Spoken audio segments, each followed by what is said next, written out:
You're listening to Thunderquack Podcast Network.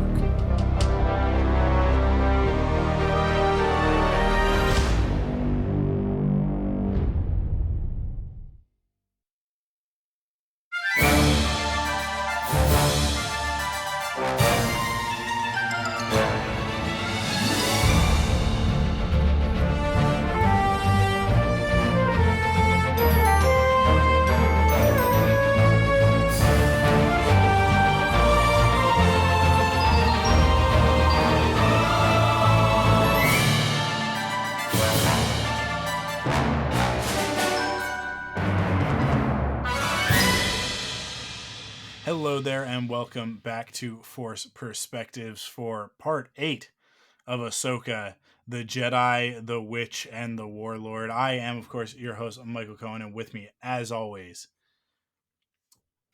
I forgot your thing. What's your thing? The illustrious Joe Hogan. This was my opportunity to finally change my destiny, but I was going to say the Immaculate, but that's not right. I think that's a little much even for me, but Yeah. I listen, we just recorded yesterday. And we're 5 minutes recording ago. we're recording again today, because then the finale happened.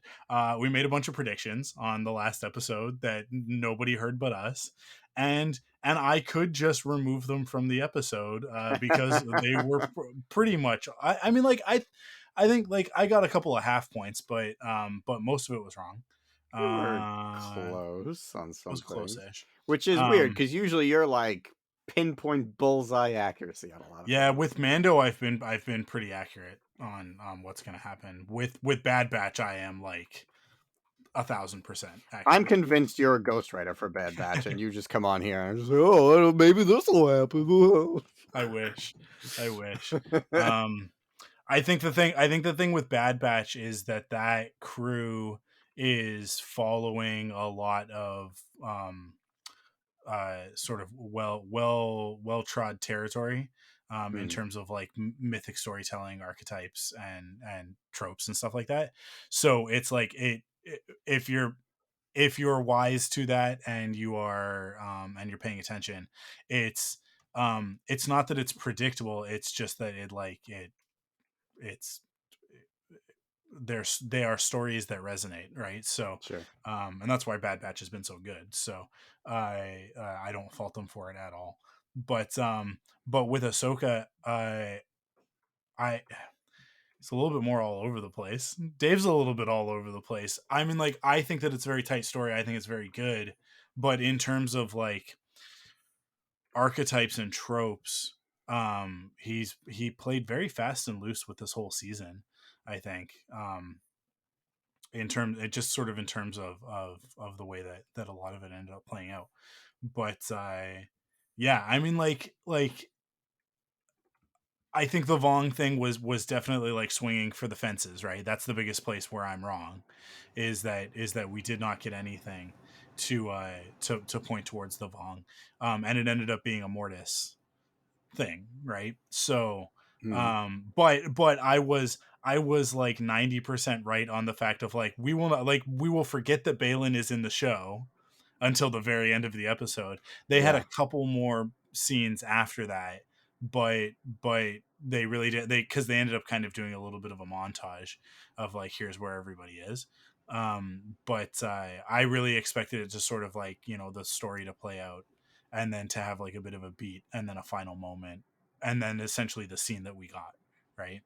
um yeah, there's a bunch of people that are now like freaking out and going like, oh, this means something about some character named Abeloth. I don't Do you know Abeloth? Do you know this I character? saw that and I meant to look it up and I have no idea what the hell that is. So Abeloth is, I guess, from one of the books. Like it's from like the end of the books, before the Legends canon Okay. reset, right? Um, and I she's like a a deity of some sort, like a force deity of some sort. And the speculation is that where we have the father, the son, and the daughter, that Abeloth is the mother, and like she's just sort of been erased from the from the mythology or whatever, but that like she Okay. ties into it. Um, so yeah, I don't know. I don't know because I really don't know anything about the character because I haven't read any of those books, right? Um, but I guess there's a lot of people online that are very excited about that idea. Yeah, that's cool. I I still think the Vong are in play. Like I don't think that anything that happened in the finale like rules that out as somewhere that we could possibly be going. Mm, In fact, uh my expectation is that season 2 will involve a great deal of these characters who are still in this galaxy having to explore parts of this galaxy in order to figure out how to get back, right? mm. I and so in the course of that, we could end up running across some Vong or some hints towards them. Um, Okay, what cool. what what's most interesting at the moment is that a bunch of stuff we didn't talk about this in the last episode. I meant to, but we didn't. But we ended up kind of going off on another tangent. Um, there's a whole bunch of Zepho stuff in this series. A bunch of like hieroglyphs and that sort of thing that all like ties into the Jedi Fallen Order and Jedi Survivor. Fallen Order more so. I don't. There wasn't very much Zepho stuff in Mm, Survivor, but um, yeah, like there is a whole bunch of stuff that ties into that, which is very interesting because obviously we spend a great deal of time on Dathomir in Jedi Survivor. Um and I one of the Zepho rulers, man, what don't ask me, man. I'm horrible with names on a good it's day. like Zuchet or something like that. I can't remember off the top of my head. Zucchini. Zucchini. That like so the it's not a main part of the story, so it's like you can be forgiven for forgetting all of this because it's like Mm, this is all um there are little hints of it in the actual story itself, but mostly this is stuff that comes from like the things that BD1 scans. okay. And so the Zepho were obviously like big force user ancient civilization, right? Uh and this one of them, he essentially ended up turning to the dark side and you and like building his tomb on Dathomir. That's the one that you explore on Dathomir, right? Whereas the rest of them, all of their tombs are on Zepho. Mm, This one is on Dathomir because he like turned to the dark side, and then the Night Sisters worshipped him as a god. And mm, there are references to that Zepho entity in Ahsoka on Peridia. So like the idea is that the the temple that everything happens in the finale, right? Like that Thrawn and the Great Mothers have been occupying is mm. actually a Zepho temple Oh, that interesting. Okay. that the Night Sisters just like live in because they worship this one Zepho god, right? Oh, that's kind of Um neat. yeah, so it all ties back into all of that stuff, which is very cool because it essentially legitimizes Fallen Order as like a canon story, right? Which I like. There's nothing to say that Fallen Order and Jedi Survivor are not canon at this point, and I treat them as canon. But it just sort of like reinforces it a little bit that Mm, like nope, like this, like the lore that's been established in Fallen Order is like as canon as it gets, and like and yeah. they have the the convenient position of being able to like go, it's fuzzy, right? Because this is what we don't have a firsthand account of the Zepho. What we have is ancient writings that could be,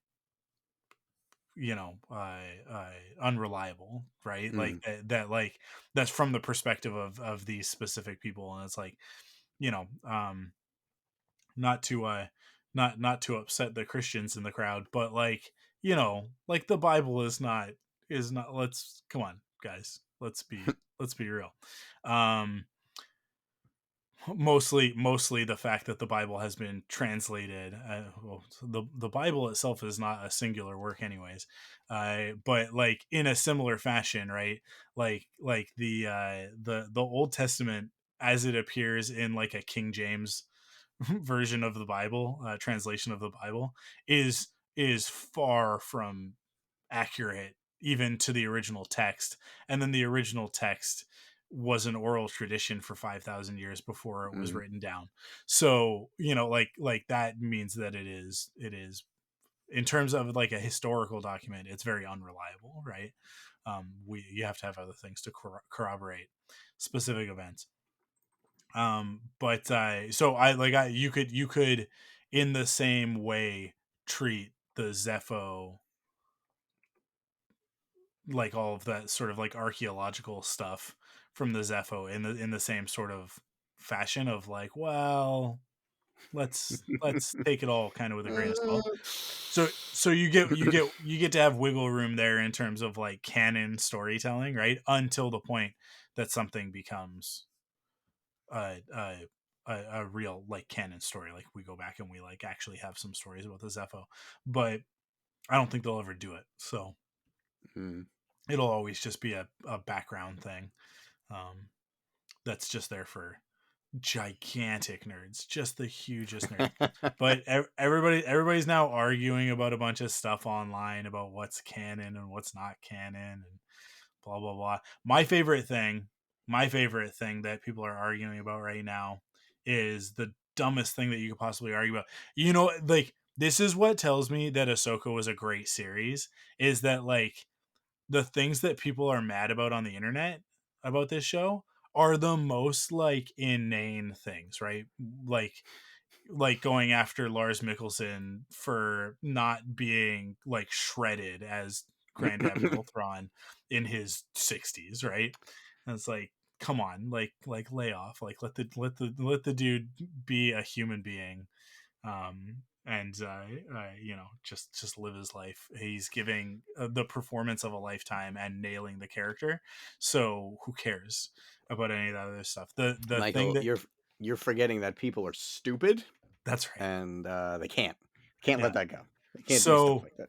so in that vein, and I apologize to any of my friends that might hear this that have been people that are complaining about this, but I think actually my advice to you as a friend is to perhaps just take a venture outside, find some of those the little short green plants, and just have a tactile experience with it, um because Well said. because I it's not that big of a deal that Ezra and Hera didn't hug at the very end of the episode.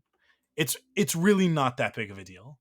Like I get it. I get that you wanted that. I wanted it too, and it kind of cut before that happened.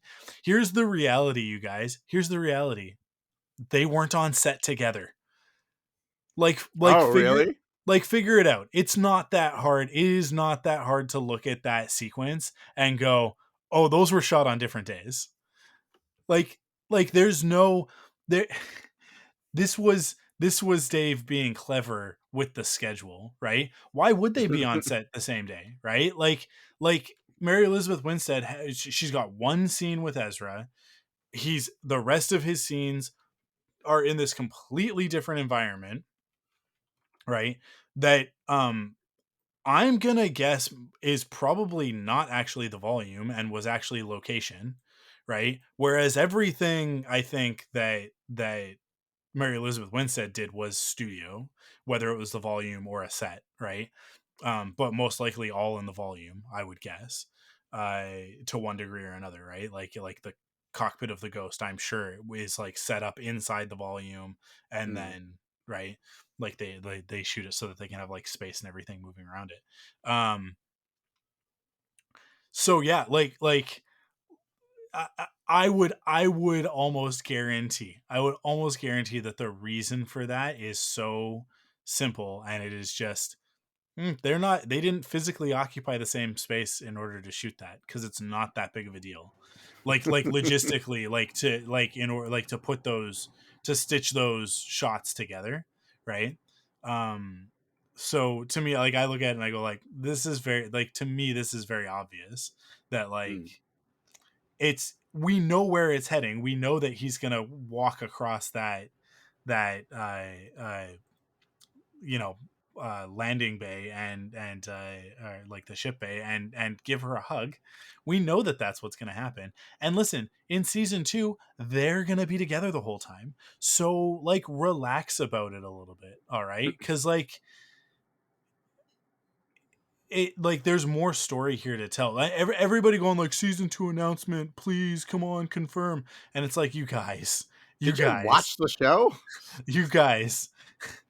We're gonna find out what's happening There are not, eventually. yeah, there are not hanging threads at the end of this season. There are entire plots that Yeah. are unfulfilled, right? Like Balin's whole thing is unfulfilled. So like as we talked about on the last episode with the idea of Ray Stevenson getting recast, like I look at it, they have to recast him. Yeah. Balin has much more story to tell, and yeah, it would be a shame, as I said on the last episode, with the phenomenal performance that Ray Stevenson gave us and the strength of that character, it would be a shame to throw that away, um, because of an unfortunate circumstance, right? Mm. Like to me, like I don't know, as an artist, if I had taken it that far and then was no longer able to continue, I would want somebody to jump in and take it Yeah, the rest of the way, right? absolutely. So I don't see a world in which Ray Stevenson would have been like, no, me or only me. Um, and I don't think that That like guy's his a family, jerk. yeah, I don't think that his family would be the same about it, right? So I think that Yeah. like I think that I honestly think the most respectful thing to do to honor that performance is to cast somebody incredible in that role to keep it going, right? Mm. um Gerard Butler is one of the names that's been thrown around. Oh, I okay. physically, yes, performance wise maybe not as much. um Liev Schreiber is one that I saw, and Liev Schreiber, 100% put him in that Who is role. that? I I don't. Sabretooth, Sabretooth from X Men Origins. Oh, Um, that's good. I sign off on this idea. yeah, because the thing about Liev Schreiber is that Liev Schreiber is a fantastic actor. Mm. So I don't know that we get exactly what we got with Ray Stevenson, but I know that we'll get something great. And as we talked about on the last one, it's like what it's about is like it's about continuing the character, right? So like what's important for the character, and then continuing that. Right. So Dave, I know you're listening. We're okay with it. We're okay yeah, with we're okay with Sabretooth. it. So just Yeah. it's fine. Just don't worry about us. Listen, X-Men Origins Wolverine, terrible movie. He's good in it though. Liev Schreiber like is like the silver lining on that very disgusting Mhm. cloud, because that movie is real bad. Oh my god, that movie is Mhm. real bad.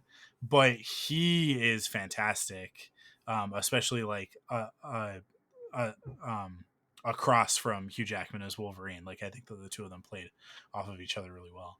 But now, The Wolverine, highly underrated.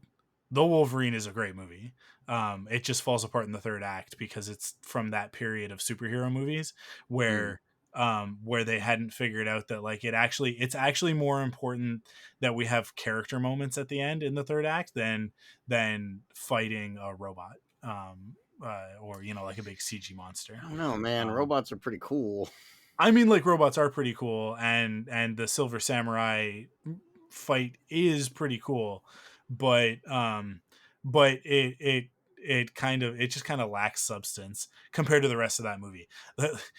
The Wolverine, we're talking about Ahsoka, whatever. The Wolverine has one of my favorite sequences in all of comic book movies, and it's Okay. when Logan is there's if you haven't seen the movie, Silver Samurai is a bad guy. He's got a thing. He's gonna go up onto a mountain. You gotta go on the mountain and you gotta stop him, right? So he's like up in this mountain, and there's like a village between like this high tech building and where Wolverine starts. So he gets to this basically abandoned Japanese village because it's all taking place in Japan, right? Um, and it seems like it's just totally abandoned, and he's sort of like walking through, but he's Wolverine, so he's like smelling the air and he's like something's not right, and then an arrow just comes out of nowhere and just like slams into him, and it's got like a rope on it, right, like a cable on it, and then another one, and then another one, and then another one, and it's just this amazing shot of Wolverine just like just absolutely peppered with these arrows with all of these ropes. It's like it's so comic book, like you can picture, right, like all of the Yeah. lines coming off, like it's such a like Frank Miller Wolverine comic book sort of moment.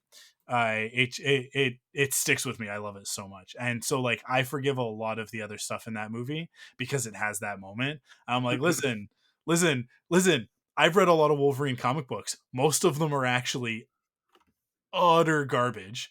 So yeah, like Wolverine's one of those characters that's like Wolverine is like Boba Fett, right? I when done well, he's one of the best characters out there that exists. But most of the time, he's just treated as the cool guy, and so it's just how many cool guy things can we do with the cool guy? Mm, How edgelord can the edgelord cool guy be? well. And yeah, so just to bring it back to Star Wars and relate Wolverine into a Star Wars character, it would be Boba Fett is like the analog to that. Um, but you guys know me. I prefer my Boba Fett smiling and hanging out with Tusken Raiders. So Like a um, bantha. like a bantha. And I absolutely 1000% prefer my Wolverine as a reluctant teacher at a school for gifted youngsters. Like that is my favorite version of Wolverine, is when he's trying to be a responsible adult and failing at it. Um, I I one last tangent because I'll recommend this comic book to everybody if they haven't read it. Okay. When Wolverine died a few years back, don't worry, he came back. He got better. Yeah, Um, who the big surprise. yeah, I he at that point in time there had been a big schism between the X-Men. Scott was in San Francisco with a bunch of the other X-Men, and they were kind of doing their own thing, and he was sort of in a bit of a Magneto mode. As a matter of fact, Magneto was hanging out with Cyclops and being like, you're doing a very good job and I'm going to follow you as the leader, um which tells you where Scott was at. But and Wolverine was in Westchester, like with you know I think that they renamed the school to the Jean Grey Institute for No. Gifted Youngsters or something, because Xavier turns out was not a great guy, and whatever. um but anyways, Wolverine dies, and when he dies, he had been in charge of the school, and he sent a note because he knew he was going to die, so he sends a note to Spider-Man, to Peter Parker, saying like, hey, you're the only one I trust. I need you to come to the school and take care of things for a little while until they get it figured out. Like you'll know what to do, sort of thing. Mm. But it's very like it's very like you're the worst Spider-Man, but you're a good guy, but I hate you because you're such a good person, but that's what makes you perfect for this. And to which like Spider-Man's kind of like, oh, he does like me, right? Like, um, and Spider-Man and the X-Men is a fantastic comic, and you've probably seen the meme that it spawned, which is Spider-Man and his crew of young X-Men. They end up tangling with Sauron, the man dinosaur, who's not actually a dinosaur. He's a pterodactyl, which is a flying reptile, but whatever. Um, and there's a scene where Spider-Man's like like you could save the world. Like you created a device that rewrites DNA on the Yeah. fly. You could cure cancer. And then Sauron's like, but I don't want to cure cancer. I want to turn people into dinosaurs. And I'm just, it is one of the greatest moments in comics. And it is, yeah. That whole comic is full of stuff like that. So go read it. Mhm. What is this? An episode of the Thunderquack podcast? I'm talking about Yes. everything but what we're We're supposed to doing be. Perfect 10 next. Yeah. Ahsoka. How do we get onto that? I don't even know. Oh, Liev Schreiber, and then Liev Schreiber took us into Sabretooth. X Men, Okay. and then that took us into Spider Man and the X Men. Jeez. Um, cool. I yeah. Let's jump back to the beginning of this episode. All right, let's do it. I man, I've only watched it the one time, so I'm fuzzy on the chronology. Oh, But okay. what do we start with? We start with First thing is maybe no, I'm wrong. No, I'm right. I'm wrong. I'm right. Hold on. I have it right here. Okay, no, I'm right. It is one of my favorite scenes I've ever seen in live action. It is watching Morgan Elsbeth turn into like she goes Super Saiyan mm, Night Sister, and there's yeah. Dathomiri magic, and she gets the sword of Talzin, and I'm sitting over here fanboying my heart out. I was so Oh my excited about god. that. Having the Sword of Talzin come in from the Clone Wars. That was so cool. I would you call back to the episode when Mother Talzin fights Mace Windu Mm-hmm. in one of the best Mm-hmm. what is that? That's season 5, right? Six. Six. That's Because that season was a 6. That's Netflix that's season. that's the Netflix season, yeah. The two-parter, which is like I from that season, I think actually probably my favorite part of it. Great 'Cause episode. I Great love that episode. two-parter because Yeah, like it's that's the excellent. Jar Jar Mace Windu team up that has like all the Temple of Doom vibes to it. It's so And good. Jar Um, Jar has a girlfriend. and Jar Jar has a It's girlfriend. awesome. It's like, It's what? fantastic. It's you know what it is for me? It is to me it is the best example of what Clone Wars did that no other Star Wars was able to do up until that point. Mm, Like like having Jar Jar be a central character, giving him a girlfriend, teaming him up with Mace Windu, and having Mace Windu fight the Mother Talzin, right? Like really, and even like beyond that, because she'd sort of been defeated already, but there was if I'm remembering right, there's like the part of the orb that she is sort of still inside, and right. then comes out of it, so she's kind of a ghost. Mm, She's kind of like ghost Mother Talzin, but like has the sword and flaming green sword versus purple lightsaber, in a set that is basically taken from Temple of Doom with a little bit of Star Wars mixed in. I mean, like it doesn't get more Clone Wars ridiculous than that. So if somebody were to say to me like because the clone stuff, right, is all great and wonderful and I love it, and like the more sort of like middle of the road Star Wars stuff is all great, but like if somebody were to say to me like from the Clone Wars, like show me an episode that really exemplifies why this is better as an animated series than something else, and mm, I that's one of the ones that I would go to immediately. I would go to that, and one of the others would be like the Mortis trilogy, right, to go like mm. this would be so hard to pull off in live action, but because it's animation, we can kind of stretch it a little bit more, and it'll be fine, right? Everybody will be fine with it. So yeah, so having that callback, having that sword show up in live action, and also because it's Diana Lee Inosanto, right? Like I her basically like fighting in her own style. We saw her fight with the staff in Mando, right? Which was great, and a great fight sequence. But the fight between Ahsoka and Morgan in this episode is, So good. It's so good, listen, dude. it is astounding to me that this series has three of the best lightsaber fights ever. Ever. Like honestly, like it now for me, you guys know the Darth Maul Obi-Wan fight on Tatooine is my number one.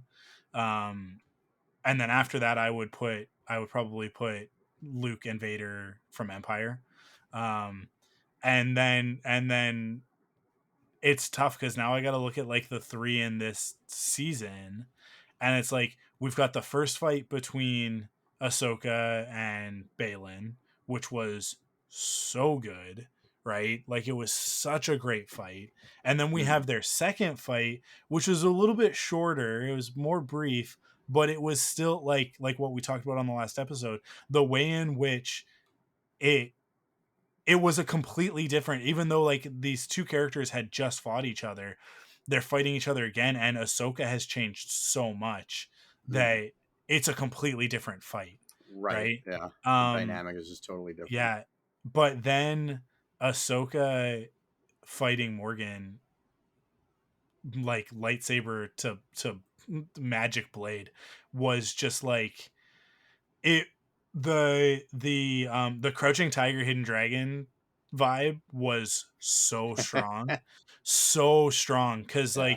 like like I watched that and I was like, she looks like Michelle Yeoh in Crouching Tiger, right? Like in Yeah. like the movement, like Yeah. Yeah. the fighting style, so similar with like that sort of, I don't know how to describe it. It's like this, it's a flow, right? Like It's like every, wushu. Like wushu yeah, is very exactly. like It's like wushu, exemplary yeah. of that style. Every move, whether it's a block or a strike, moves into the next one. Hmm. And so it's like, I mean, like, and this is where, for those who don't know, I Diana Lee Inosanto, the Lee is Bruce Lee. Like she was raised by Bruce Lee, like part of his family. So she learned martial arts from Bruce Lee. And What Bruce have Lee, you oh done with your life? yeah, Right. Bruce Lee, very, his most famous quote I think is the "Be like water," right? You have to be Yeah. like water. Sure. And her style is very much, you have to be like water, right? Like Yeah. it's flowing, it's constantly moving, it doesn't stop. And so if you sort of, if you were to put like a tracer on the tip of the blade and like, and have it like go through and like show you the move, it would be very, and it's so good because it's in stark contrast to Ahsoka's style, right? Because Mhm. Ahsoka fights in a samurai fencing style, right? So Yeah. it's very staccato. It's very like this move, this move, this move. Like it's very like economy of motion, which is the exact opposite of the style that Morgan is using in this, which is very much like never stop moving, all like keep the flow of energy going constantly. And like this is the wonderful thing. This is the best thing about martial arts, and this is why I love martial arts movies, and you know, like paying attention to and studying the different styles, is that like both are equally valid, right? Mm. Like neither one is the better style. They are just different ways of accomplishing your goal, right? And so seeing those two fighting styles clash was like, it was fantastic. And like to have Ahsoka like lose one of the blades, which was like such a, it was like visceral, it was like emotional, right? When she loses it, I was like, but Ahsoka uses two lightsabers. She's, since like season 3 she's used two lightsabers, right? season 3 of Clone Wars. It was such a big deal when she showed up, and it was like she got 2 lightsabers now, and we've never looked back, right?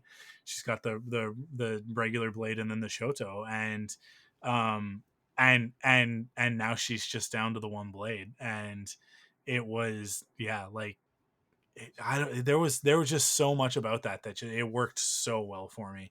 So I don't know, like I have such a hard time because we had the first fight with Balin where it's like you've got a dude basically swinging around a claymore versus a katana, right? In terms of their fighting styles.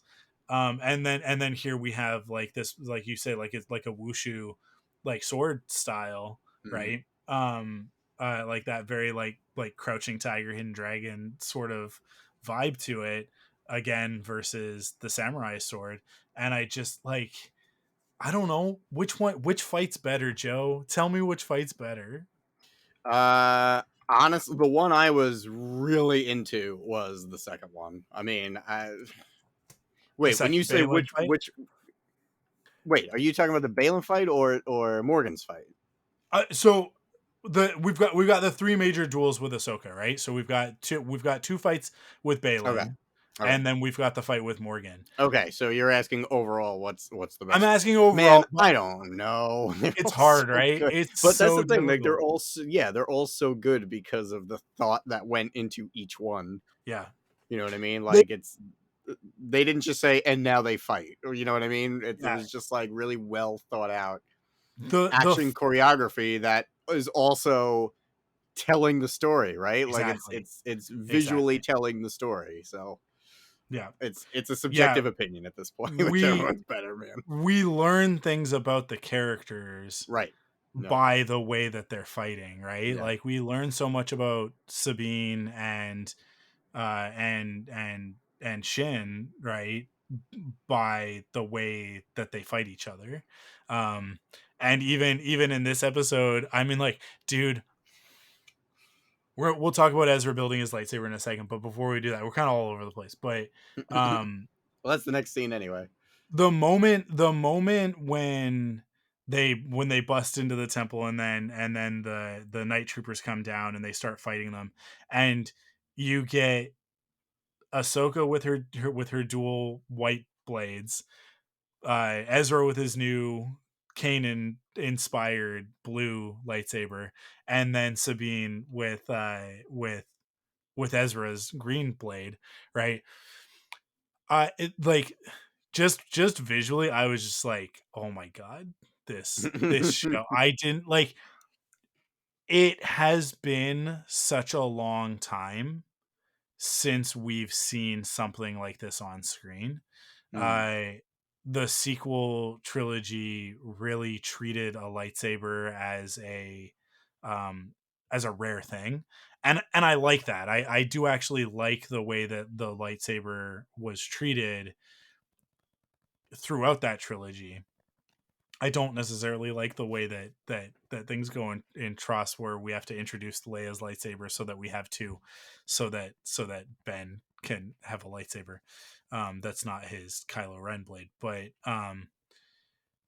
the idea of 3 Jedi together, um, you know, against what in other circumstances for other people would be staggering odds, but for these 3 together, not that big of a deal, yeah, right? they're like, like yeah, we like can do it.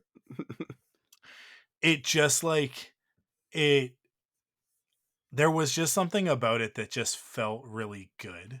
Yeah. It felt really, really good, and it was just this moment of like, oh, this is what it's supposed to be. This is what the Jedi are supposed to be. This is how it's supposed to feel, which is something that that I don't think that we've felt since, honestly, the Phantom Menace, right? Like there are little flashes of it in Attack of the Clones and Revenge of the Sith, but there's a because Anakin is Anakin, there's always that sort of hanging over it, where Mm. you're like, but what's he gonna? He's gonna kill a bunch of younglings with that lightsaber.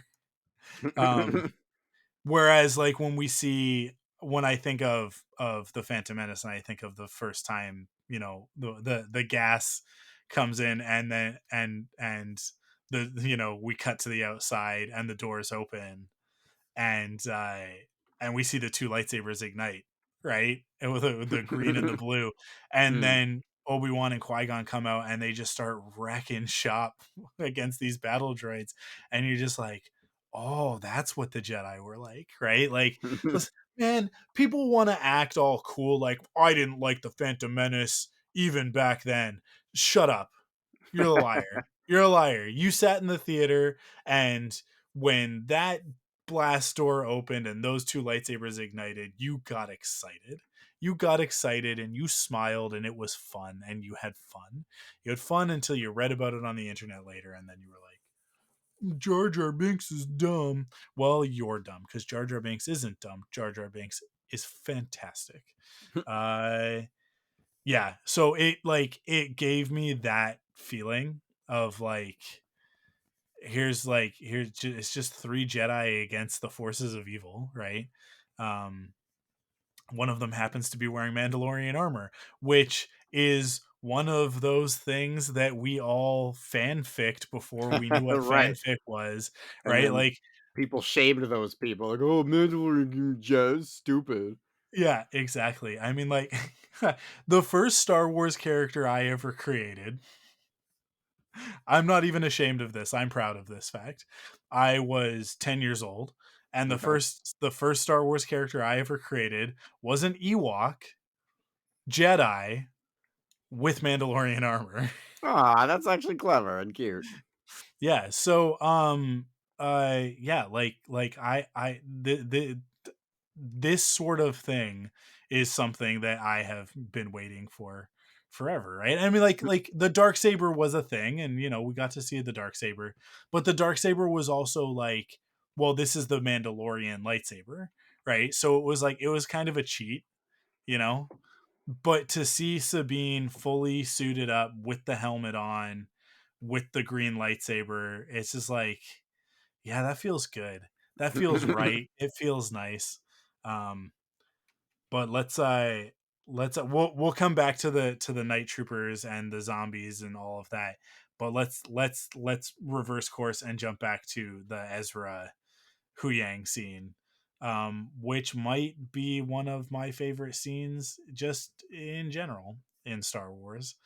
Uh, as Ezra frantically is like going through the bits, and he's putting together a lightsaber as quick as he can, and Hu Yang is like, that's not how you do it, and Ezra's like, this is how I was taught how to do it, and he was like, well, listen, sonny boy, I've been instructing younglings on how to build lightsabers since blah blah blah. And I love how there's like, they are about to have a moment of conflict, and then Hu Yang finds out who Ezra's master was, Mm. and Sabine says Kanan Jarrus, which felt so good. It felt so good to hear his name out loud, in live action, and the only thing that would be better is if we eventually get to see his Force ghosty. I'm gonna hold out hope. I'm gonna hold out hope. He's gonna have a conversation with Ezra and his son at some point in season 2. But Sabine refers to him as Kanan Jarrus, and then, not missing a beat, Huyang's like, yeah, yes, Caleb was unique, right? I like the way Mm. that what he referred to him as, Curious and shy. curious but a little bit shy, and I just, Kane is my number 2 guy, right? Like, it's Obi-Wan Kenobi, and then Kanan is my second favorite Star Wars character. So like, this is a character that, like, I hang on every single second that we get with this character. And so I have read the Kanan Padawan Lost. Is Padawan, no, what's the subtitle on the, oh, the comic that I'm looking at right now just says Star Wars Kanan. I think because the first story is like Padawan something, and then the second one's something else. But um, and what I'm looking at, I have the hardcover of it. Well, actually, I have the Mm. hardcover, and then I have the issues, I have the hardcover, and I have the trade paperbacks of it, because I love Kanan very much, and there's not a lot of Kanan out there to purchase, and I've bought all of it. Um, I even have, you remember when they did those figures where like you could pop the arms off and like stick them onto other ones and whatever? Like I have that. I have a Kanan Jarrus Hot Wheels. Like this is how much I love the character. I must have it all. I I like I've read through that comic like 4 times, right? Because it's got all of this backstory stuff of like how he became Depa Balaba's Padawan. Mm. It has Order 66 in it, although that's been retconned Right, um Bad Batch. by Yeah. by Bad Batch, but that's perfectly fine because Bad Batch does it very well, and Mm. tying Kanan into that story. I mean, like it makes for the conflict between Kanan and Rex in uh season 2 of Rebels I think so it's much better. 2. Yeah. Yeah, I think it's 2. Yeah, like I just like I hang on everything there is about this character, and for Hu Yang to be like the I like basically like this emitter, like there were only 2 of them, right? And I gave one to Caleb, and then I held on to the other one should he ever need it. um like basically he's like hidden this thing away from other, he hid it from the other Padawans because he was like, this is singular, like this belongs Yeah. to a guy. um it what you I know what thought it that was did, very thoughtful. Like, not it even just like, oh, it was cute, but it was very like, what a great Hu Yang character moment that he yeah, had the foresight and the thought to do that. it changed Hu Yang from a droid that teaches Padawans how to build their lightsabers into the I hate this because like we don't need to get into all this stuff with J.K. Rowling or whatever, but it turned it into the wand shop in Harry Potter, right? Mm. Where it's like, oh, the pieces of your lightsaber, like to build your lightsaber. And I mean, the episode, the Gathering plot line has this in it, but it really, really made it special to me of him being like, this was basically him saying to Ezra, like you're a Jedi Knight now, right? Mhm. Like this is like, I'm gonna give you this, and you're gonna put this lightsaber together, and this is like part of your trials, sort of thing. Like this is like it really felt to me like this. It was such an important moment for Ezra, and again, it was the presence of Kanan. This is how strong that character was, right? Is that like he cannot be in this show in a physical way, right? Mhm. And yet his presence is all over it. It's all over it in every scene with Jason, right? For obvious reasons.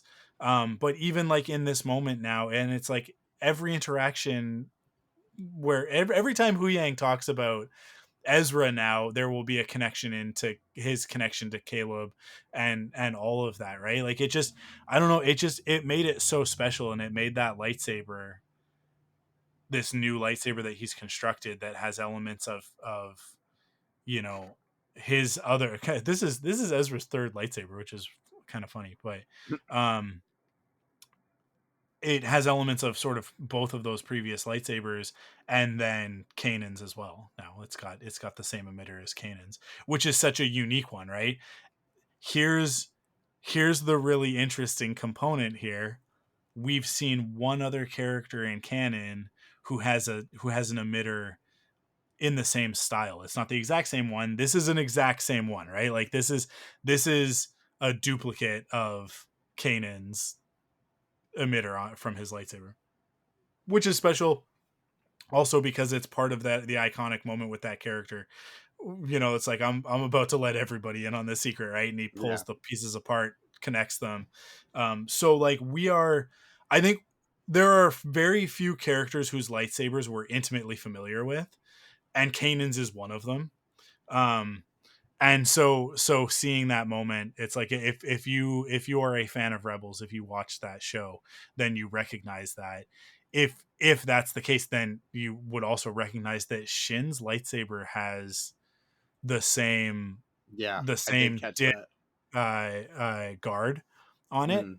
I It's caught not. that at the end, Yeah. when I never realized it until because they pointed it out, so, like, they were so focused on it. I recognized it from, looking at it from Rebels, but the Yeah. scene, in the beginning, like, as much of a great character moment as it is, as long as that's still in the back of your head, I think that, moment with Shin raising the lightsaber, Mhm. giving us a chance to look at it again and recognize, oh, it's the same type of emitter.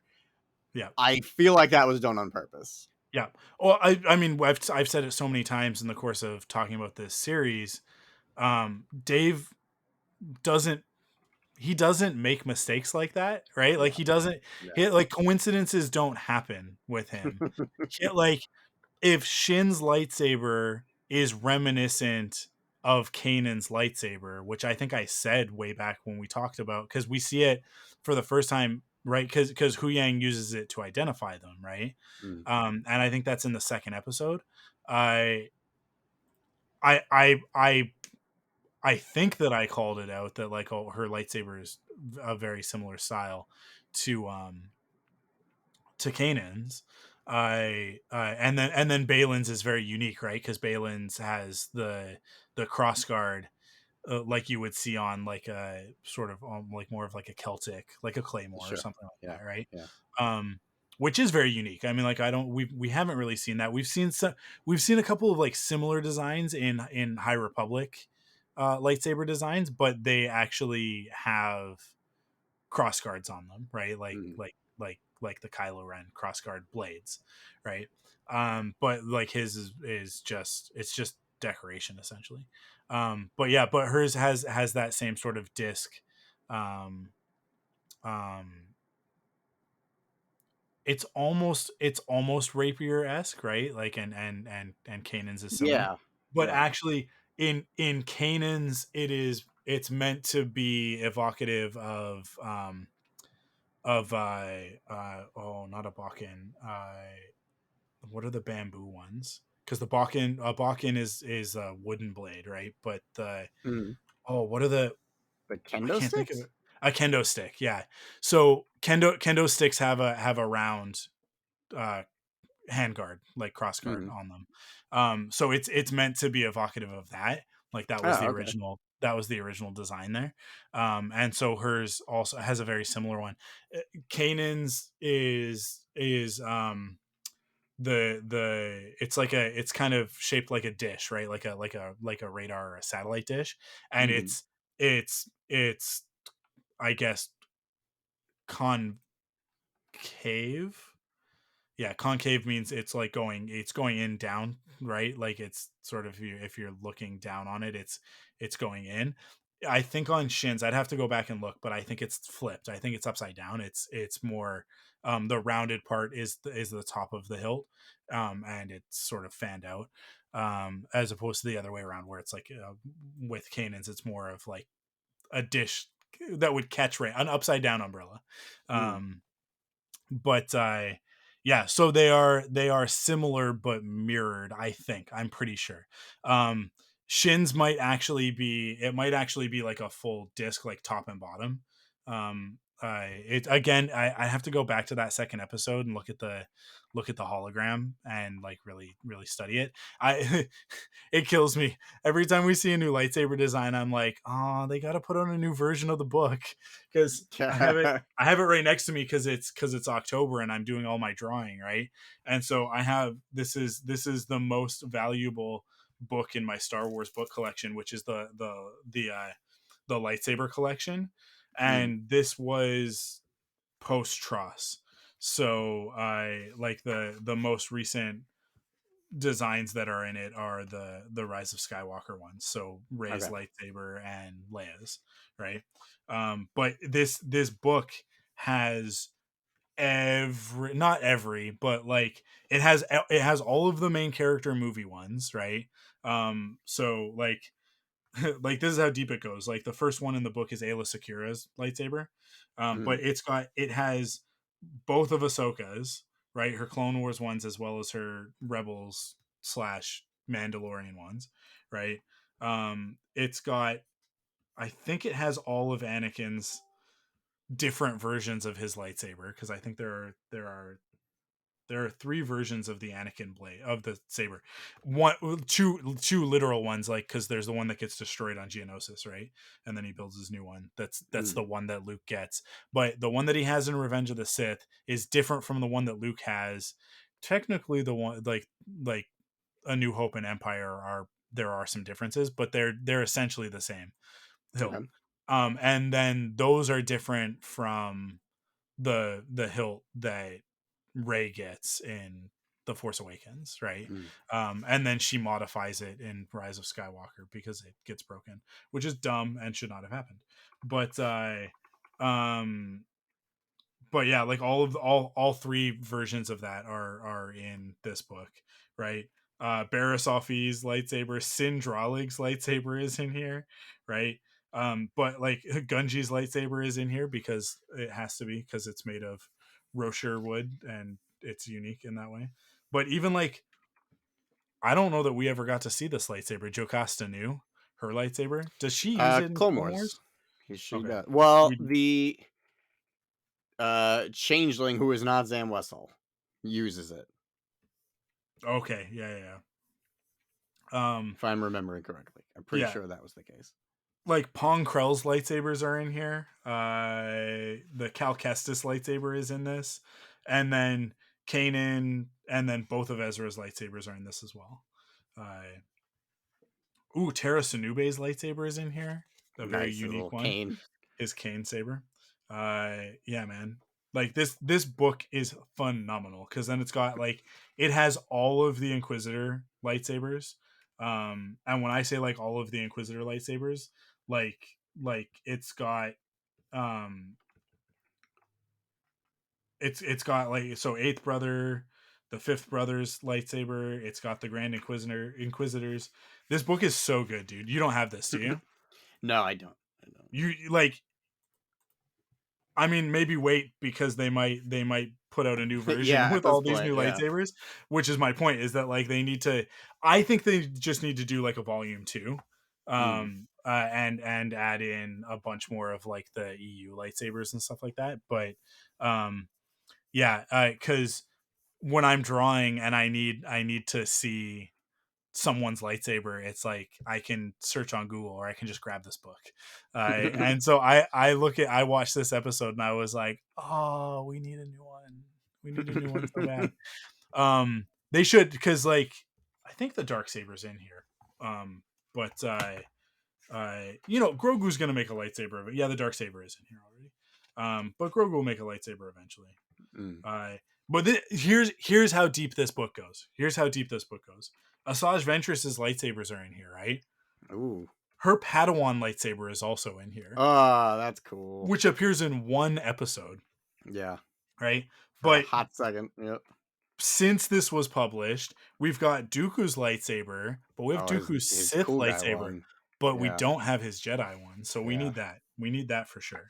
Man, let Um, me tell you, it's been a long time since I've been tempted to buy a lightsaber, but that Dooku saber on Shop Disney, every time I see that thing pop in stock, I'm just like, oh, oh, I can't do it. listen, the Kanan Jarrus lightsaber, which was voted in the second fan poll that they did, it won. And so like, it's like, okay, they're gonna make it eventually. It is finally coming. Mm, It was supposed to come last year at some point, and I was in Disneyland twice last year with the expectation that I would hopefully be able to get it one of mm. those two times that I was there. And of course, now that I've been laid off and do not have an income, Yeah, they're yeah. like, We yeah, expect. here it is. Yeah, we got you. Um, so yeah, I don't know, man. I gotta figure out something to get that lightsaber. um, yeah, uh, uh, that Kanan Jarrus one is coming soon.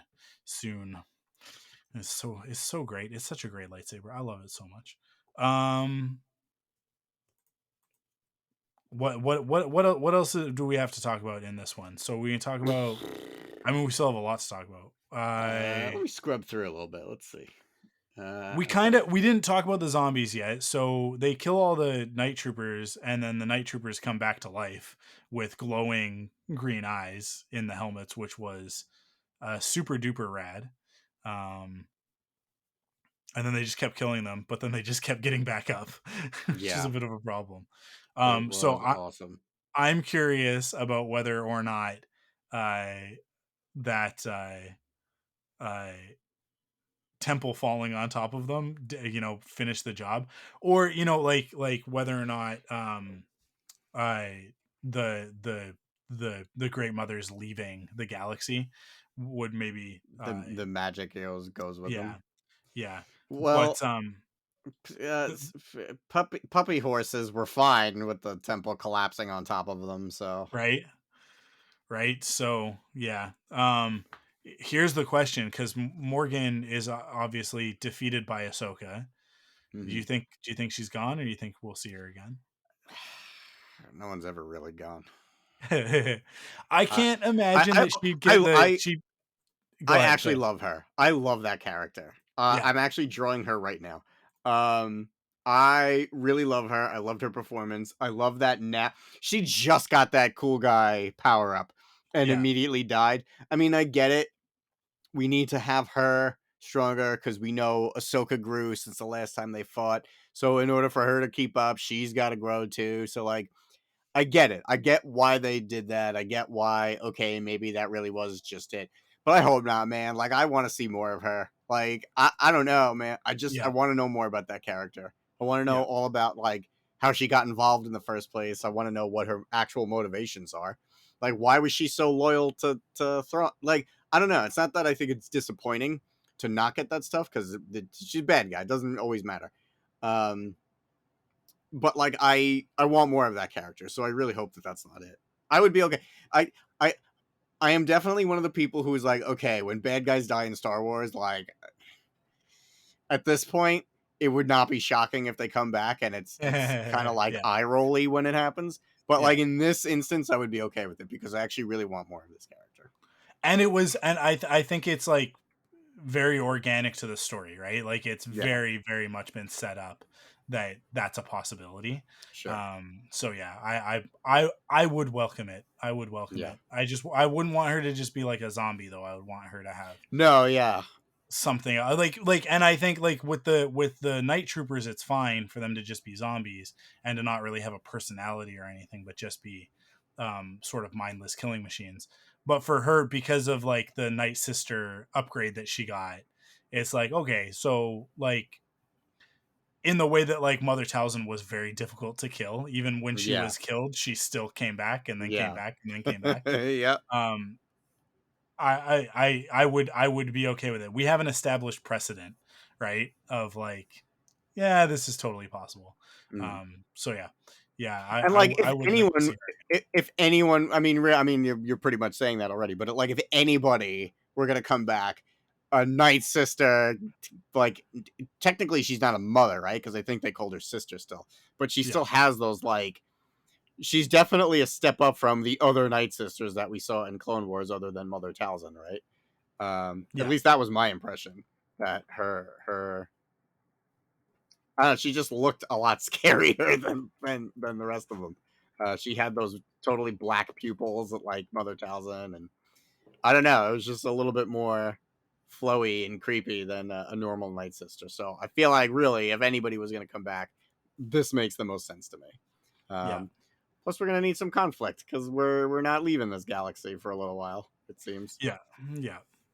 Um, okay, what else haven't we talked about? We finally got an answer to the question of what happened between Ahsoka and Sabine, and Yes. I found it very satisfying. Hmm. That Ahsoka was basically like, listen, we sort of started the thing, and then the the purge happened, and because of that, Sabine was in it for the wrong reasons, and very much I susceptible to the dark side as a result. Hmm. And I think what it syncs up with what Ahsoka said to Hera at the very beginning of the season, which is like she said essentially like I walk away from everything, Mm. just like I walked away from the Order, I walked away from Anakin, I walked away from Sabine, right? And I think that acknowledgement of like she never talked to her about it. Mm. There was never a Yeah. conversation of like this is why we can't proceed. Like you need to process this, you need to deal with it. Um, I think I think that the important piece here is that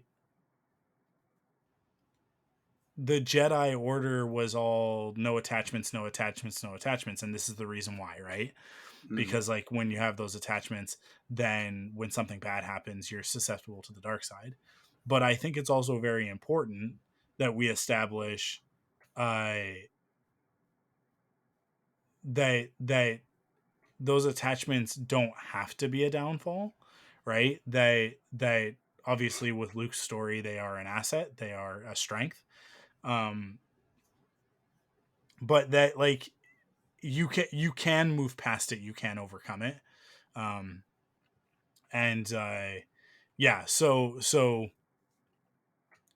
I don't know. I want to sort of have more exploration of that between Ahsoka and Sabine for them to Mm. have a conversation about it. Now that they're sort of um, uh, uh, marooned on this other planet, I would like them to explore that a little bit more.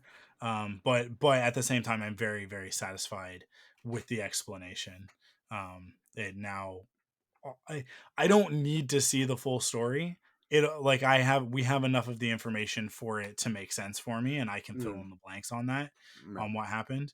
I think that there will be opportunities in things in the future, like when they did Forces of Destiny, and we got funny actually one of the deepest interactions between Ahsoka and Ezra is in Forces of Destiny, where she teaches him the lesson of how to fight without your lightsaber, um, which came back in this series, interestingly enough. But um, yeah, I think that there's always sort of these other opportunities for us to get glimpses into that.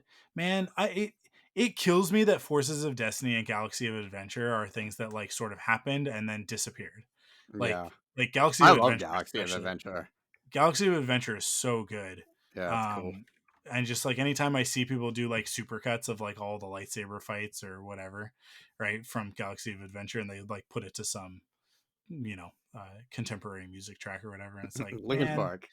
this no, usually it is Linkin Park.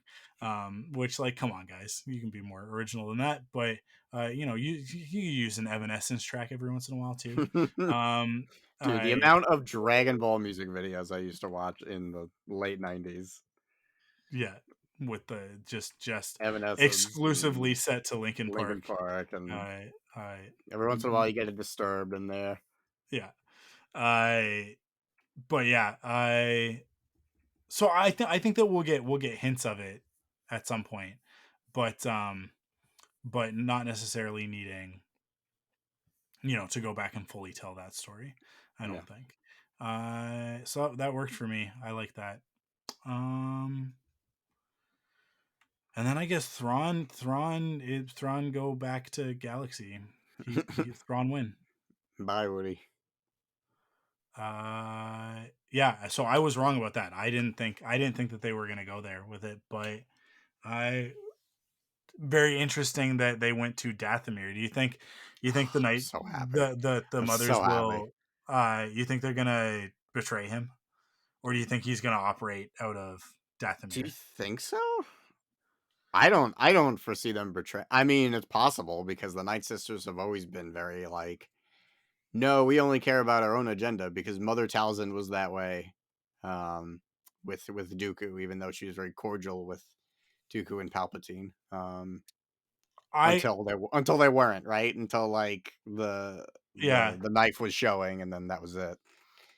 The I think the question that has to be answered in order to figure this one out is whether or not they are aware of Palpatine betraying the Night Sisters Mm, and like the reason for their true, yeah. slaughter, right? Mm, I don't know. Part of me wants to say that like they must because they're connected into all of this other stuff in the galaxy and they were in communication with Morgan, but I don't know if that communication was two-way. It felt actually a little bit when they were talking in this episode of like you followed the uh, like they said something about like about dreams. It was something about like you listened to the dreams Right. and Yeah, followed you our heard our instructions or dreams or whatever. whatever, yeah. So I feel like Morgan was not told what to do as much as she was given the um She kind of answered a call. the nudge in the right direction of Yeah. like she had pieces of it, which was that like Thrawn is alive, he is in this other galaxy, and you need to find this map and get here, right? Do But you think that was her motivation? Is just because she heard it from, like, the mothers? She's like, "Oh, well, the Dathomiri mothers want me to do it, so yeah, that's why I care about this." very much so. I think that's Okay. exactly why she did what she why she was doing what she was doing. It was not. I mean I think the moment when Thrawn says for the Empire and then he walks away and she says for Dathomir, Right, yeah. to me it's like oh, she's not in this for the Empire. She never was. Oh, so This was maybe, always about restoring Dathomir. And yeah, so that's maybe one you're of the right. things that Maybe, makes me think that they're going to yeah. betray Thrawn, Yeah, that right? makes a lot of sense, actually. That once they're there it'll be like a thing of like I don't know if they'll betray him as much as they might be he might well I don't know because he's got all the little coffins, Yeah. right? So I guess we So don't know what he's gonna do with them yet. yeah, which I think it's fairly obvious at this point that they are full of bodies and Yeah. that's his army, right? And he's Mm. going to have an army of man, it I love it because Thrawn in the Heir to the Empire stuff is just he's just an imperial. Like there's Mm. not really like I guess there's a little bit of the like oh he's going to use Joris as like he's sort of using him as a pawn to get what he wants and all of that sort of thing. So he is using the force and you know he's wise to it, right? So he's got the Asalamari and Mm. all of that stuff. But at the same time, it felt very much like he um he was still very like imperial, we're going to use tie fighters and stormtroopers sort of thing. Mm. But this version of Thrawn is like, oh, I don't care about any of that stuff. Mm. Like I'm in deep with these witch ladies. Um and like it's the Shakespeare thing, right? I talked about it at length in a previous episode, the whole Macbeth thing. Like it just it has that vibe to me very much of like oh like you have made a deal with the devil and you're like all in on that now. So it's like I'm excited for the conflict between Gideon and Thrawn because yes, Gideon is still alive. You guys, the Gideon Oh, that for died was sure. not Gideon. It was the clone. It was a Yeah, clone there's of no Gideon. question.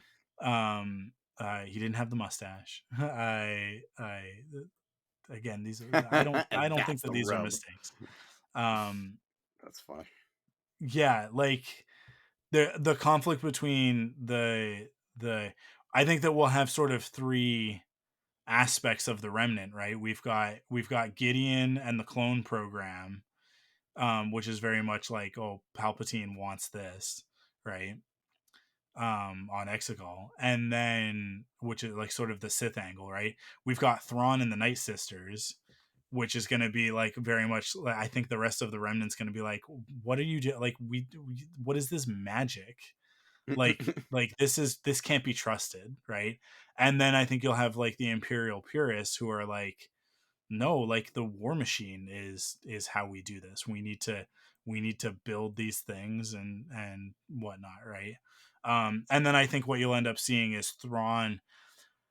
I think that by the end of the conflict, it could end up being that like Gideon will be fighting with Thrawn. I mean, like that was a New Jedi Order plot line throughout, right, was that like the reason why the remnant couldn't ever um like gain their power back, it wasn't like they had the superior fleet, they had the firepower, but they didn't have the will because all of these different, without Thrawn, all of the Moffs and admirals and whatever just kind of went off on their own, and then ended up fighting each other more than fighting the New Republic, and the New Republic was able to consolidate power, and then the Vong invasion happens, and so then the Imperial Remnant needs to actually join with the New Republic in order to fight that back, right? So that kind of changes everything, but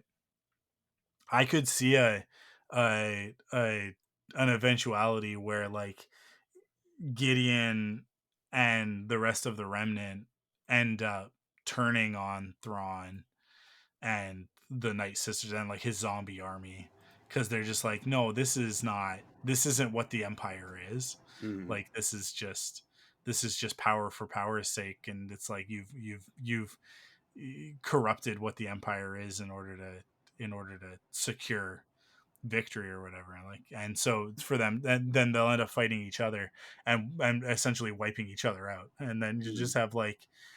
you just have the beginning of the resistance, because I do firmly believe that Leia, Carson, and Hera are the beginning of the resistance, right? Because they're the ones saying to everybody else like there's stuff going on, and then Yeah. uh Senator Ziono represents the rest of the New Republic, who is very much like, no, No. it's like we won. It's peacetime now. Stop acting like stop warmongering, basically, right? Like is sort of the thought there is that it's like, oh, you like Leia was used to having sort of carte blanche because she was a general during the war, and that's very much how Hera behaves, and Leia is protecting her, and so it's like, um, you can kind of see how that is going to play out, and the New Republic will not be a part of this conflict. They won't join because they'll be like, it's not anything. So it'll end up being, I think it'll end up being a Delphi squadron with the Ghost, and maybe Leia will end up sending, you know, um, man, it would be really nice to see Shara Bay and Kes Dameron in live action. It'd be really really nice to see the two of them. I don't know if you're familiar with those characters, Joe. They don't Uh, sound familiar. What are they from? Shara and Kes are Poe Dameron's parents, Oh, I did read mom that and book. dad. Yeah, Yeah, I did read that I comic. I That'd be cool. so to see them uh as represented, because we've never seen them in live action, so you can cast whoever you want, to see them representative of Leia, as like, because Shara is, I mean, Shara and Kes was one of the strike team on Endor, Right. right? Like Yeah. he was part of Han's strike team. So like here's the thing. Han, Captain Rex, Commander Rex, whatever you want to call him at that point, but Rex and Kes Dameron, Poe's dad, were friends. Like they were buddies. Like those, like they shared drinks together I at love some that. point. It makes me so happy. It makes me so happy, Joe. That's awesome. I So I would love to see, I can't remember what the name of the strike team is because they do have a name, but I would love to see them led by Cass, because Han is not part of the military at this point, right? He's gone off and he's Mm. racing starships.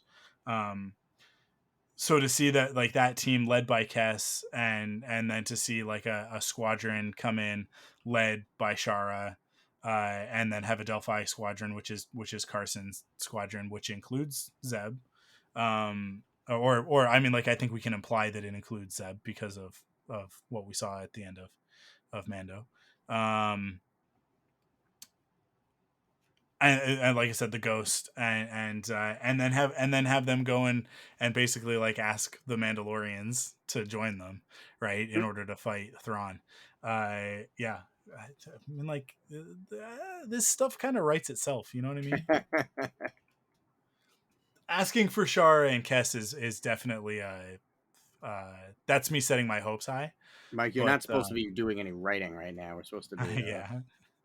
Well, we're not just releasing writing. this. No, the Okay, true, writer's true, strike true, is true, true, over. true, The writer's strike is over. We true, can write whatever we true, want. true. Okay. Yeah. I I just I what I really need is for Jason Sindula and I listen Poe's around at this point. Mm-hmm. Poe exists. He's alive at this point in the story.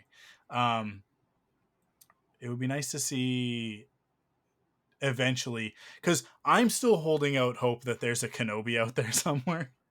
I really hope that it's Oh, actually like a Rey. Kenobi like family. Like there's Yeah, that the lineage is out there somewhere. okay, Um, I okay.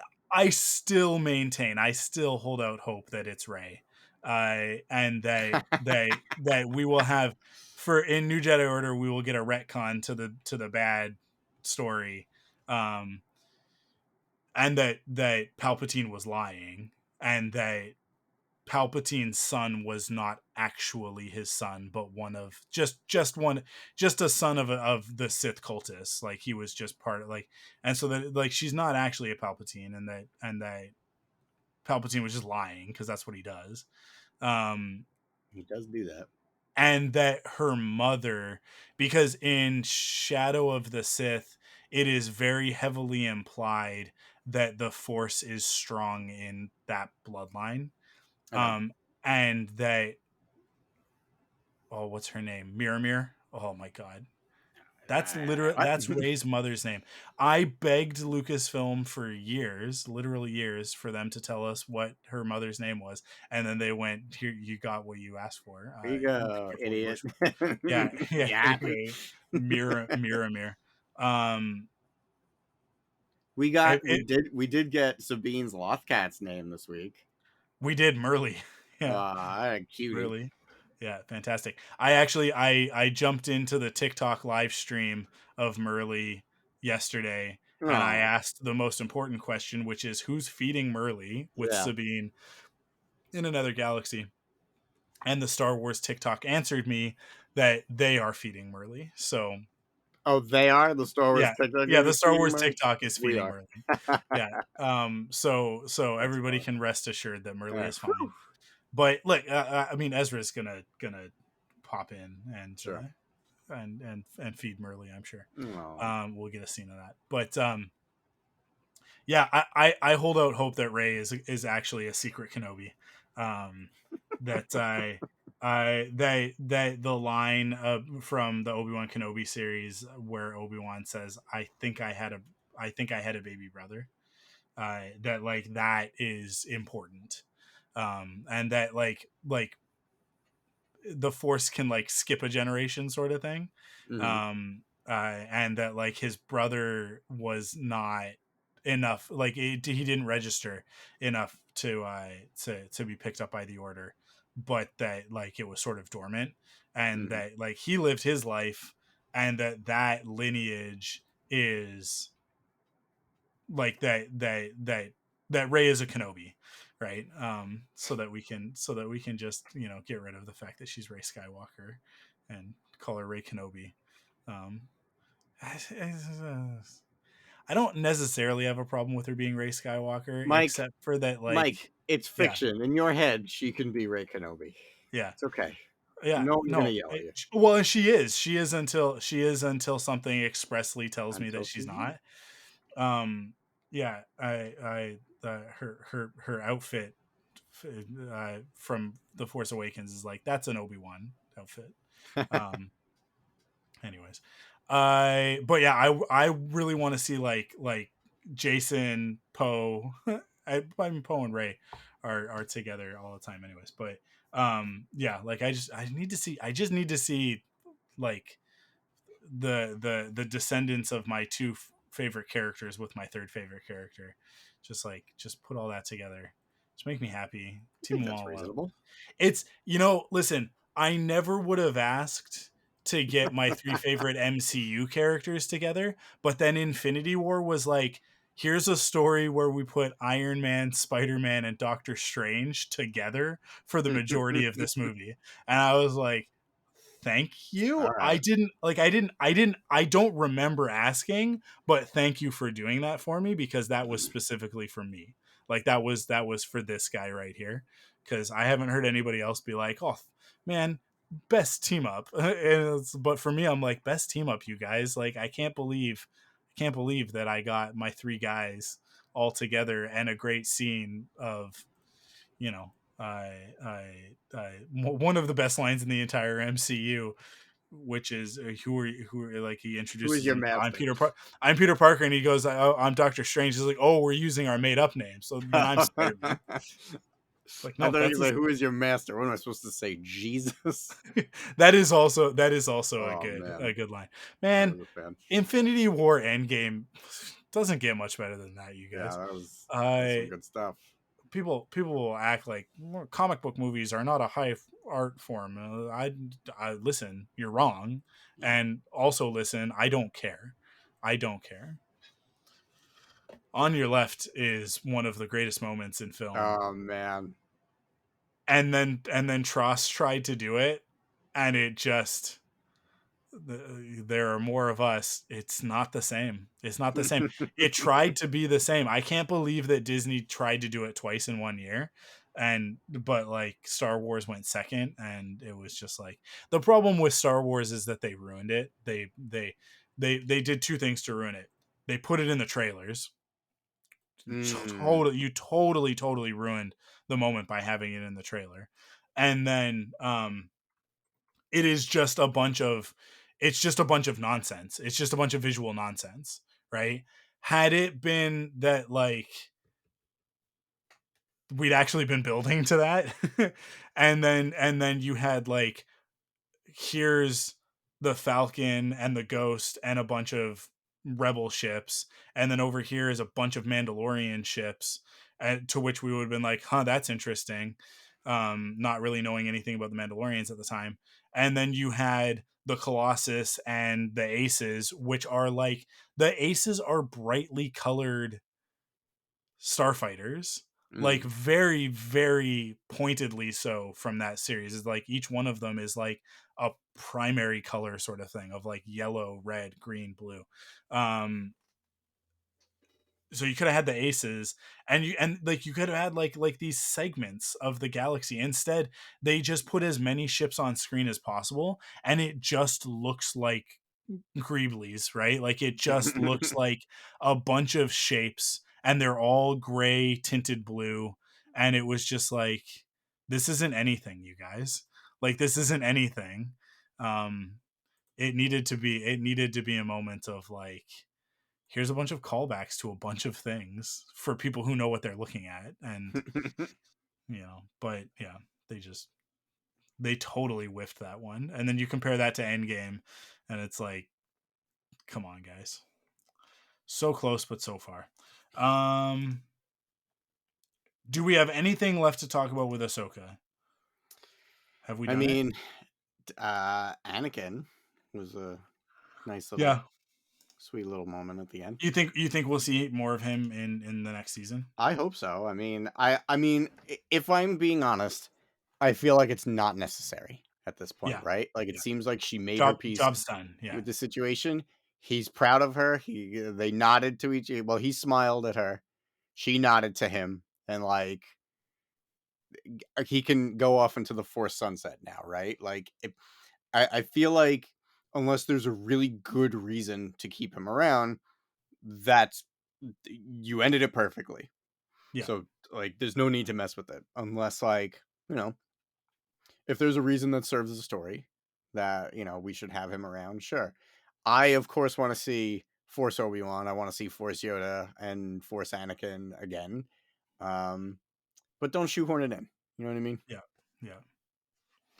I would very much like to see Ewan play Obi-Wan in New Jedi Order and speak Yeah, to Rey, that'd be right? cool. Um And be like, and I'm your uncle. very, but like, to very much like, like let's not be complicated about it. Dress him like Alec Guinness. Give him the white, like the short white hair and the white beard, right? Like just do him up. Like just do him up. It's still Ewan McGregor, right? But show him like he can appear as the Alec Guinness Obi-Wan, like in that sort of like that visual, but to be him. Like I would really like to see them do that, Mm. and let him like because he's now I think he is now at the age where that is believable. um, it's funny because I think he's actually technically older now than Alec Guinness was when he first played Obi-Wan Kenobi. What? No Um, way. yeah, because I how old was Alec Guinness in Star Wars? I don't want to know his age at death. I want to know how old he was. 62. Oh, so maybe not quite yet. Not quite yet. But so how old is Ewan McGregor? Yeah, Google's already 52. So in 10 years. So by the time that Very they actually make the movie, he'll be about the same age. sure. Yeah, I so he's getting, but he is getting close. He is getting close to the age that Alec Guinness was Mm. when he played Obi-Wan, and yeah, I don't know. I think that with the right styling, that it would be totally um, acceptable. Acceptable. I think it would actually be exceptional. I think it would be great, but I just want to see more of Ewan as Obi-Wan for whatever reason forever. Mm. Uh, you know, they need to make another season of his TV show. But Yeah, I'd be okay with it. uh cool. Okay. We don't have anything else to talk about in Oh terms damn. of Star Wars. I don't know. I don't know. This is the thing is that like I don't like I would like to continue podcasting with you, Mr. Joseph. Um Anytime. so I don't know if we'll just figure out like something else that we can talk about that is not part of the strike, but that is Star Wars, and we can put out regular episodes of Force Perspectives, Yeah, that or sounds neat. maybe we'll just go over and just do a bunch of episodes of Perfect 10. Maybe just put out I weekly have episodes no of Perfect shortage, 10. man. Yeah. I don't know. We'll figure it out. But it doesn't matter because nobody's even hearing this right now, anyways. So it's not like you guys are gonna miss anything because you haven't been getting it. So it's just me. It's just me that will miss talking to you, Joe. Aw, Um, it's me too. It's not just you. This yeah. is a two-way street. So I don't know. We'll figure it out. We'll figure it out. That's it. It has gotten late. I don't know if anybody can tell, but the energy has dropped significantly, and I'm just now like rambling about stuff. Thank you guys for listening. Thank you for being patient and waiting for these episodes. Although you then get to binge them all. The second that the strike is over, I've been terrible. The plan was to edit each episode as we did them. I have not done that. So I Oh, need really? to Okay. actually I need to do it so that when it's time, I actually like I'll probably take a day, edit all the episodes, upload them, and like basically get everything ready to publish, and then just like on the day that the strike ends, I can hit publish on everything. All right, cool. So they'll all just be sitting in the drafts. But yeah. Um thank you for listening. Thanks for hanging out with us. And we'll be back for sure whenever Skeleton Crew drops. We'll be back to talk about more Star Wars. Are you excited for Skeleton Crew? How you feeling about that? I I'm excited. I mean, I'm excited for more Star Wars. Period. You know. Um, did I ever tell you? Did I ever share my skeleton story? My skeleton crew story with you from Celebration? I feel like I might have. I think you did. I think you maybe did off air. I don't think you have on a Okay. podcast. I'll Yeah. I'll do the Cliff Notes version. So it was the last few moments of Star Wars Celebration. For anyone who doesn't know, I have been lucky enough to be one of the chosen artists for the Celebration Art Show, which is this like cool little um, basically contest that they do every celebration where uh, all of the licensed Star Wars artists can submit a concept or two, and then if they like them, they choose them, and then that's how the official prints get chosen by this kind of panel of judges. So I was lucky enough to be the in the art show this year for Celebration Europe 2023, and it's the last, like literally the last hour of the show, right? Like, and at that point, every celebration, any convention really, like the last hour is you get nothing. There's nobody coming to buy anything. Everybody's at either the closing ceremonies or they left early or they're doing like, last minute things. Typically, you don't run into anyone. Um, and this guy came over to me and said, "Hey man, I really like your print, Mm. but I blew my budget. Is there any way I can pick this up after um, after the show?" And in previous celebrations, they did let us sell any unused ones, but they want to keep it more exclusive now, right? So like there used to be a thing where we were allowed to if we paid the royalties to Lucasfilm, and then we could sell them indefinitely as long as we paid for those rights.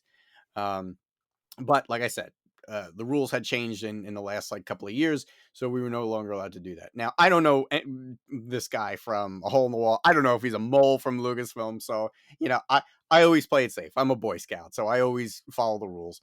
And I explained to him, I was like, no, unfortunately, I'm not able to sell it. And he's like, well, you have a whole stack here. I'm like, yeah, I know. Like it's explain to him what I just explained to you. And he was saying to me, well, what happens after the show? Like, what do you do with this stack of prints that you can't sell? And I was like, we are actually contractually obligated to destroy any prints that we do, any numbered prints that we do not sell. Um, so like, I just saw his face like completely drop. He was like mortified. And like, you can tell that I always try every celebration. There's always like a handful of people that you can just tell like really do care about the artwork, and like it's not so much about like, oh, this isn't going to end up on eBay or whatever, you know what I mean? Like it's not just the people who are coming to get the exclusive thing and then they're going to turn around and flip it. um you can always tell when the really passionate people are there. I could tell like he really did like the artwork because he was asking me questions about it and everything. He was actually really interested, and I said to him, all right man, I'll tell you what. Do me a favor. Next to celebration that I'm in, remember that I'm doing this. And buy that print. I'm gonna give you this one that I am allowed to give away. We're allowed to give away artist proofs. We are not allowed to give away the numbered ones. So I gave him an artist, but he was like floored. Like, oh my God, thank you so much. Thank you so much. And like I like doing that with people because they when they have a connection with the artwork, I don't, it's not like I just want to give away prints and not get paid, but like it's one of those things where you kind of have that moment with someone that now they're not gonna forget that you did that for them. You know what I mean? And now all of a sudden, not only do they like your work, now they like you too. Um, which is cool because I love having that connection with people who follow my work. It's I'm very, very blessed that I have so many people that um like are always rooting for me despite maybe how crappy the art that I put out when I try. You try your best, but not everything's a bang. Anyway, long and story short, um so he's very touched by the gesture, and he reaches into his pocket and he's just like, "Oh, so I'm actually part of the production crew for Skeleton Crew." And I was like, "Oh, dude, that's amazing! Like, I can't wait to see it. I'm really excited." And he hands me this little shard, this like translucent. I don't know what the material is, but it's got these like cool little like bubbles inside. They're really tiny, and like depending on how the way the light hits it, it looks really cool if you hold it up to the light. Like it's really, really awesome. And he said, "This isn't really a spoiler, but in the show, one of the episodes, uh, some characters find some treasure."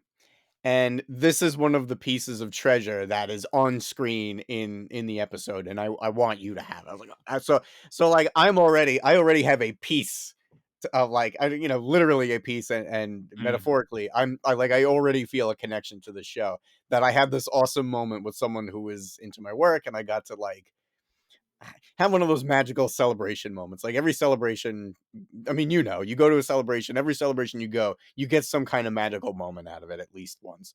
Um, and that was one of mine that year. And I was already excited for it. But because I now have this like connection to it, I'm even more excited because now I really want to see what episode it is so I can print out a screenshot and frame it, like a shadow box or something. But yeah, so that's my little not so short story about Skeleton Crew.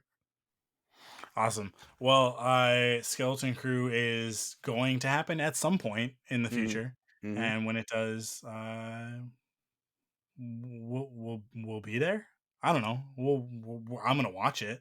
Yeah, That's for I'm sure. absolutely gonna watch it. And then we'll talk about it on the internet. Yeah. Hopefully by then we'll be allowed to do that at the same time as the episodes air. Do we know Uh, when Acolyte is coming out? Is that next next year year? sometime. That's Okay. next year sometime. Yeah. Awesome. Cool. I think that does it. That's it. That's it. That's an episode. We did an episode. We made an episode. We did a whole season. For no one, just for Another ourselves. one in the bag. But you know I what? It was a blast. It was awesome. It was a pleasure as always. So thank you, Joe, for joining me for this season, and thank you everybody for listening. And again, thank you for your patience in waiting for these episodes to come out and continuing to support us. Yeah, we will see you when we see you. Thank you for listening to Thunderquack Force Perspectives. Our opening theme is composed for us by Christy Carew. Follow Force Perspectives on Twitter, Instagram, and Facebook at ForcePOV. And join us on Discord at thunderquack.com/discord. Support the show by visiting us at patreon.com/thunderquack to get early access to episodes, leave a rating and review on your favorite podcast service, or buy merch at store.thunderquack.com. Force Perspectives is a part of the Thunderquack Podcast Network.